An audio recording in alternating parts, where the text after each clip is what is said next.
आदिम तीर्थंकर प्रभु आदिनाथ मुनिनाथ आदि व्याधि अगमग मिटे तुम पद में मम मान। चरण शरण है आपके तारण तरण जियाज भवदधि तट तक ले चलो करुणा कर जिनराज। बोली मंडी बामोरा के बड़े बाबा आदिम तीर्थंकर आदिनाथ भगवान की। मूनलाइट 8008 श्री चंदा प्रभु भगवान की। परम उपकारी संत शिरोमणि आचार्य गुरुवर विद्यासागर जी महामुनिराज की। परम पूज्य मुनि श्री 108 दुर्लभ सागर जी महाराज की। पूज्य मुनि श्री 108 निरंजन सागर जी महाराज की। नाम कर्म के आश्रमों को जाना, किस प्रकार से हमें यह सुंदर सलोना मजबूत बलशाली कमजोर इकरा छिररा आप लोग बोलते हैं, ये कैसे मिलता है ये जाना।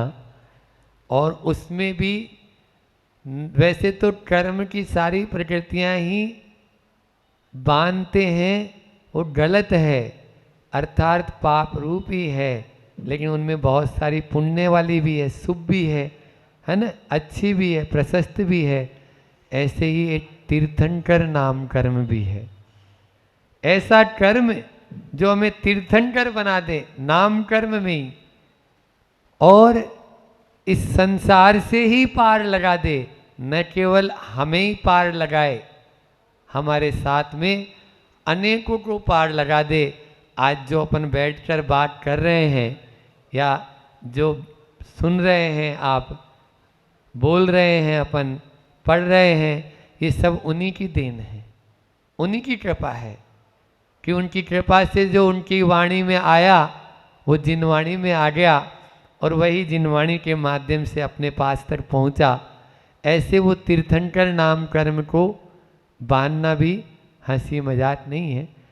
16 दिन तक लगातार हमने 16 प्रवचन किए इस पर।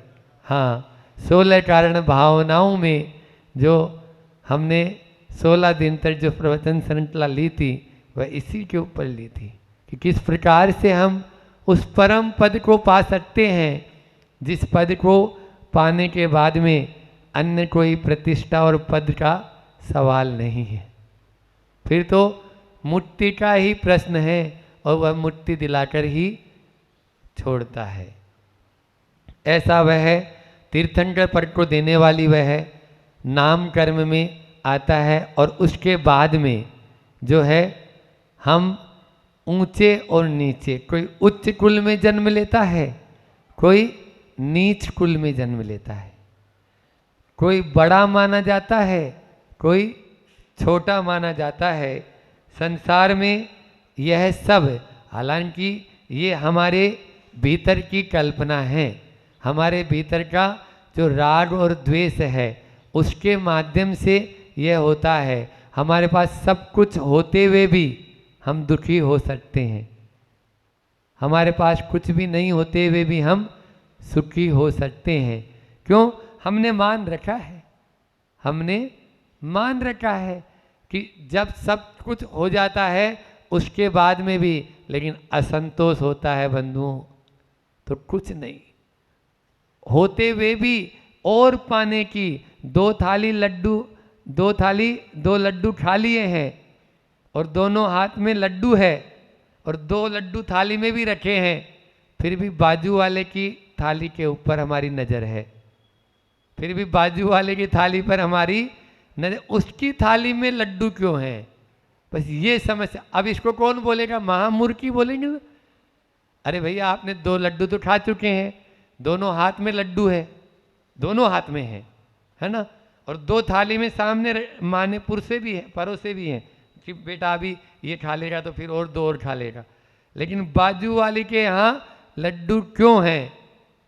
ऐसे व्यक्ति को कोई भी सुखी बना नहीं सकता। ऐसे व्यक्ति को कभी 3 काल में भी प्रसन्नता उसके चेहरे पे आ ही नहीं सकती है, आ ही नहीं सकती है। ऐसे में हम अपना अहित कर रहे हैं, अहित कर रहे हैं। इसलिए हमें अपना हित करना है, हित करना है तो हमें यह जो झूठी कल्पना है इसको छोड़ना होगा। ये झूठी कल्पना ही हमारे लिए संसार में परिभ्रमण कराने वाली है और अनेक अशुभ कर्मों को ही देने वाली है। इसमें शुभ कर्म आपको कोई बंधने वाला नहीं है। एक कर्म हमने पहले ही बताया था, 1 ग्रास रोटी का खाते हैं तो सप्त धातु में कन्वर्ट हो जाता है। एक परिणाम अपन अशुभ करते हैं 7 कर्मों में चला जाता है, अशुभ रूप में 7 कर्मों में चला जाता है। आयु को छोड़ रहे हैं अपन अभी, ठीक है ना। इसी प्रकार से शुभ करते हैं तो शुभ भी मिलता है, वो भी 7 में जाता है। तो क्यों ना हम शुभ परिणाम ही करें, क्यों ना हम अच्छे परिणाम ही करें। इसलिए शुभ परिणाम करेंगे तो हम शुभ कर्मों को बांधेंगे। विगत बहुत दिनों से यही अपनी प्रवचन श्रृंखला चल रही है। आज अपन को गोत्र कर्म के बारे में लेना है कि हमने आज यह उच्च कुल पाया है, जैन कुल पाया है, श्रावक कुल पर्याय मिली, बड़े भाग्य से नर्तन पाया, श्रावक कुल पर्याय मिली। यह अपन पूजा में बोलते हैं ये पंक्तियाँ, तो कैसे मिली ये तो देख लो। बताते हैं अपना यह स्टेटस, अपना यह स्टैंडर्ड कैसे आया यहाँ तक, उसके लिए आचार्य कह रहे हैं परात्म निंदा प्रशंसे सत सत गुणोच्छादनोद्भावने च नीचैर गोत्रस्य। नीच गोत्र के कारण के ये कारण, और एक सूत्र और बोल देते हैं, दोनों साथ में ही ले लेंगे। तद विपर्यो हो, इससे उल्टा, तद विपर्यो नीचेर वृत्त्यनुच्छेको चोत्तरस्य। हाँ, इससे उल्टा विपरीत करेंगे तो उच्च गोत्र के कारण हो जाएंगे, उच्च कुल के बंध के कारण, आश्रव के कारण। यहाँ आचार्य महाराज कह रहे हैं अपनी तो हम आत्म प्रशंसा अघाते ही नहीं, थकते ही नहीं, है ना। अपनी आत्म प्रशंसा और दूसरों की निंदा, परात्म प्रशंसा, परात्म निंदा और प्रशंसे। अपनी तो आत्म प्रशंसा करना और दूसरों की निंदा करना, ये क्या है बोलो। आप लोग ऐसा ही करते हैं? हाँ, नहीं करते महाराज जी, हम तो दूसरों के गुण गाते रहते हैं। और सत सत गुणोच्छादनोत भावे, क्या है कि अपने गुणों को ढांटना और दूसरों के, हाँ, अपने तो जो गुण नहीं है, अपने जो गुण नहीं है उनका डिंडोरा पीटना और अपने दोषों को ढांटना। अपने दोषों को तो ढांट देना और अपने जो गुण नहीं है ना उनका डिंडोरा पीटना कि हाँ मेरे में ऐसे ऐसे गुण हैं। ये सब नीच गोत्र के कारण हैं, नीच बंध के कारण, नीच आयु, नीच कुल के कारण है। इसलिए इनसे अपन को बचना है। फिर उसके बाद में है उच्च गोत्र का है कि इससे उल्टा है, अपने तो गुणों को, पहले तो अपनी निंदा करना और दूसरों के प्रशंसा करना। अपने जो दोष हैं उनको ढांट देना, उनको उद्घाटित करना, और जो दूसरों के जो गुण हैं उनको भी उद्घाटित करना, है ना। दूसरों के दोषों को ढांटना, अपने दोषों को, देखो कन्फ्यूजन नहीं होना है अपन को। दोष और गुण अपने और पराये, ढटना और उड़ाड़ना, ठीक है ना। अब इनसे जितने बन जाएं, नमक मिर्च मसाला जैसे होता है ना, हाँ, अब नमक और मिर्च, नमक और मसाला ऐसे करके उनको बना लो तो यही भंग इसमें बनते चले जाएंगे। यहाँ पर भी अपने, आप लोग समझ तो रहे हैं कि अपने जो दोष नहीं है उनको भी ये उद्घाटित करेंगे, है ना। अपने जो दोष नहीं है उनको उद्घाटित करेंगे, तब ही हम उच्च गोत्र का बंध कर पाएंगे। और अपने जो गुण नहीं है उनको यदि उद्घाटित करेंगे तो क्या करेंगे? नीच गोत्र का बन करेंगे। तो इसलिए इनका करना चाहिए। अपन को उच्च गोत्र के अंदर उच्च गोत्र का यदि आश्रय करना है तो अपने गुणों को ढांटना। लेकिन हम लोग प्रतिदिन अनादि से हमारे ऐसे ही संस्कार हैं कि जो चाहे भले ही हमारी गलती होगी तो भी हम अपनी गलती नहीं मानेंगे, सामने वाले की ही गलती मानेंगे। अपनी क्या अपनी गलती आप करे सिर औरन के धरता। हम तो दूसरों के मत्थे पटक देंगे और जो अच्छा काम होगा तो मैंने किया, हाँ ये तो कोई ऐसा थोड़ी है, तो ये मैंने बनाया। कोई एक वो बहू थी, अब उसको कुछ बनाना नहीं आता था, फिर भी जो भी बनाती थी या तो जल जाता था या खराब बन पाता था। अब एक बार खीर बनी, अब बनाई तो किसी और ने थी, लेकिन उसने बोला मैंने बनाई। क्या बोला? मैंने बनाई। सब जानते थे ऐसे थोड़े बना पाएगी। कैसे बनाई? ऐसे ऐसे ऐसे ऐसे ऐसे ऐसे बनाई। फिर लास्ट में हमने उसमें तो बोले हाँ वो इसमें, फिर उसने पूछा, उसने बोला कि उसमें हींग तो डालना भूल ही गई तुम। हाँ हाँ अरे वो तो हम भूल ही गए थे, वो तो हम भूल ही गए थे। अब उसको बनाना आता तब तो वो बोलती, उसने बनाई होती तब तो बोलती। वो तो हम भूल ही, होता है ये, जिसने नहीं किया ना वो काम उसको उसके बारे में मालूम ही नहीं है, और मालूम है नहीं तो वो जो चीज़ बोलेगा सामने वाला उसमें कहीं ना कहीं वो पकड़ में आ ही जाएगा। इसलिए कभी भी ऐसा काम अपन को देखो, इस जगत में भी हंसी होती है और पर भाव में भी हमें अगले भाव में भी गलत ही आयु का, गलत ही गोत्र का बंद हो जाएगा। इसलिए अपने दोषों को नहीं। तो यहाँ पर अपन को 4 सूत्र याद रखना। इस पूरी की पूरी इन 2 सूत्रों के माध्यम से यदि अपन को देखना 4 सूत्र क्या है कि अपनी हमेशा हम निंदा करें और अपने गुणों को ढांकें, बस ठीक है ना। अपनी निंदा करें और अपने गुणों को ढांकें, दूसरों की प्रशंसा करें और दूसरों को गुणों का उद्घाटित करें। ये 4 सूत्र गांठ में बांध लो, बस इनको बांध लेंगे तो अपना आगे काम हो जाएगा।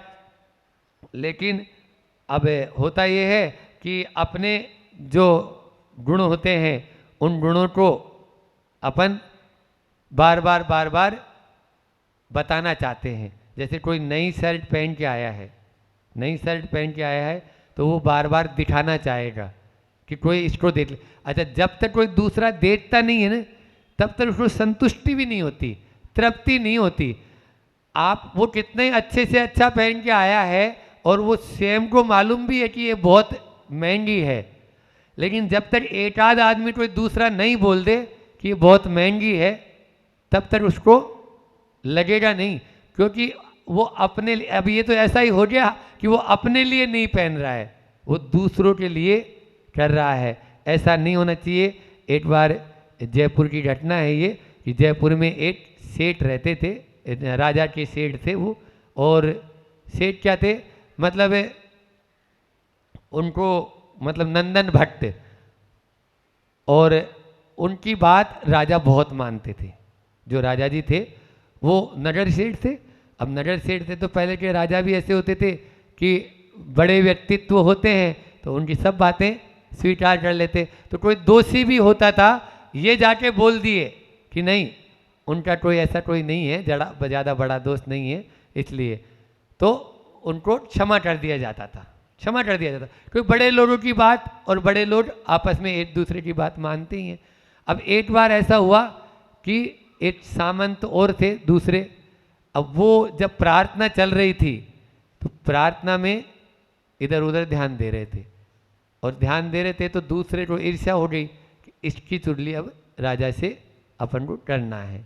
चुगली करना अच्छी बात नहीं है, लेकिन ईर्ष्या ऐसी चीज है कि वो डुबो ही देती है, डुबो ही देती है। उसमें आत्मा अनुशासन में एक आता है कि साधु जो है उस साधु की साधुता भी जो है ईर्ष्या से बट्टे में चली जाती है, पूरी साधुता उसकी भट्टी में, क्योंकि वो जलन जो है ना वो किसी दूसरे की बढ़ती को देख ही नहीं पाता है। राजा के पास शिकायत पहुंच गई कि आपकी बुराई कर रहा था, ये दोनों आपस में आपकी बुराई कर रहे थे और प्रार्थना कर नहीं रहे थे। तो ठीक है, उसको बुलाया और उसको सजा देने की सोची राजा ने। अब वही सेठ के पास में मैटर पहुंच गया। सेठ जी गए कि आप सोच तो लो पहले कि क्या कर रहे हैं। बोले नहीं नहीं, ये मेरी बुराई कर रहा था। उसने बताया तो पता है उसने क्या बोला कि नहीं, आपकी बुराई ये नहीं कर रहा था। ये बताओ जब प्रार्थना चल रही थी तो वो क्या कर रहा था?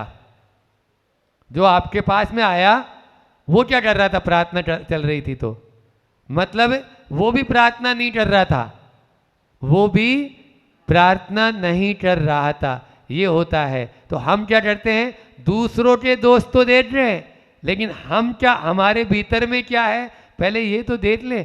अपनी गरबान में हम झांकेंगे, ये होता है। अपन कहते हैं देखो देखो वो क्या कर रहा है। तो हुआ ये कि क्लास के अंदर मूंगफली खा रहा था एक बच्चा, मूंगफली खा रहा था। तो ये चुटकुला जैसा है लेकिन स्थिति को सिट सा लेना है अपन को। मतलब मूंगफली खा रहा था तो बोले सर देखो तो ये मूंगफली खा रहा है। तो सर बोलते हैं दो उसको भी दे दो, दो उसको भी दे दो। मतलब उनको भी दे दी थी पहले, तो वो तो करना ही नहीं है। तो इसलिए तो एक दूसरे में सारे के सारे ही दोषी हैं, सारे के सारे ही दोषी हैं। इस तरह से यदि अपन देखेंगे हमेशा दूत अपन वहाँ पे मेरी भावना में पढ़ते हैं, गुणी जनों के देठ हृदय में मेरे प्रेम उमड़ आवे। और फिर आता है दोष ढाटू सभी का, वो भी आता है ना उसमें शांति पाठ में, दोष ढाटू सभी का। अपन अपने दूसरों के दोष अपन ढांटें, हाँ। और गुण ग्रहण का भाव रहे नित, दृष्टि न दोषों पर जाए। हाँ, गुण ग्रहण का भाव, अपना गुण ग्रहण का भाव रहना चाहिए, दूसरों की दृष्टि। लेकिन इसका विपरीत चल रहा है, विपरीत चल रहा है। और आपका ही नहीं, हम लोगों का भी एक दूसरे का, मान लीजिए साधु बन गए तो भी अपन दोष देख रहे हैं। और दोष देखने वाला पता है क्या कहलाता है? क्या कहलाता है? आप किसी के पास में जाओ तो उसका जो चीज़ आप देखेंगे वही तो आपको मिलेगी, जो चीज़ आप सुनना पसंद करेंगे वही तो आपको होगा। तो जैसे गलत देखेंगे और गलत सुनेंगे तो अपन को भी यही होगा कि अपनी गलती ही अपन को मिलेगा। अब आप तो दोष ही दोष देख रहे हैं, तो आपके भीतर कभी गुण आ पाएगा? नहीं आ पाएगा। और ये मान के चलिए हर व्यक्ति में, हर इंसान परिपूर्ण नहीं होता है। हर व्यक्ति या हर वस्तु वो परिपूर्ण नहीं है, उसमें कहीं ना कहीं कोई न कोई कमी तो रहेगी ही। लेकिन हमारा ये रहता है उसमें कमी निकालना ही हमारा अपना कमीनापन है, कमी निकालना ही कमीनापन है, कमीनापन। इसलिए उसको नहीं देखें। आप यदि देखेंगे तो कोई न कोई एक न एक गुण तो होगा ही किसी न किसी में। कोई चाहे महल हो चाहे झोंपड़ी हो, उसमें एक दरवाजा तो अवश्य होगा, एक दरवाजा तो अवश्य होगा। समय हो रहा है अपना, इसलिए और भी अन्य कारण बताए हैं। जाति बल रूप आदि का अहंकार करना, ये भी जो है नीच गोत्र के कारण है। फिर दीन दरिद्री को देखकर हंसना, ये भी नीच गोत्र के कारण है। दूसरे के यश को नहीं सह पाना, ये भी नीच गोत्र के कारण है। और गुणी जनों या तपस्वी को उनकी अवज्ञा या उनका तिरस्कार करना, उनकी आलोचना करना, ये भी नीच गोत्र के कारण है। देख लो अंजना को, खाली थोड़ा सा उसने किया था, है ना, वो माता जी के लिए, और 22 वर्ष तक मुंह से बोला ही नहीं पवनंजय। ये हालत हो गई, ये अवज्ञा तिरस्कार कर दिया गुणी जनों का। इसलिए अपन को नहीं करना है। और हाइकू अपन ले रहे हैं आज का, गुणी बनना। आचार्य श्री का हाइकू भी इसी पर है। गुणी बनना सो गुणी बनाना है। अहम सो मैं को मना लो या अहम को डला लो, ये भी है। मैं को मना लो। अपने भीतर का यदि अपन अहंकार कम कर लेंगे तभी ये चारों सूत्र हमारे जीवन में आ पाएंगे, तभी हम दूसरों के गुण देख पाएंगे, दूसरों को ढांट पाएंगे और दूसरों की प्रशंसा कर पाएंगे और अपनी निंदा कर पाएंगे। हमें तो अपनी प्रशंसा सुनने की बहुत अच्छी रहती है, गुदगुदी रहती है, लेकिन दूसरों की प्रशंसा में यदि दो शब्द कहने के लिए आए तो बोलने के लिए शब्द ही नहीं मिल पाते हैं। अरे वो तो निरा बस मूर्ख हैं, उनको कुछ आता ही नहीं है, ऐसा और भाव बन जाते हैं। ऐसा नहीं, इसलिए गुणी बनना, अपन को गुणी बनना है पहले, तो एक गुणी को देखकर कई गुणी तैयार हो जाते हैं। बस अपने अहंकार को हम तिरोहित करें, इतना ही रखते हैं। समय भी पूरा हो चुका है। बोलिए अहिंसा परमो धर्म की।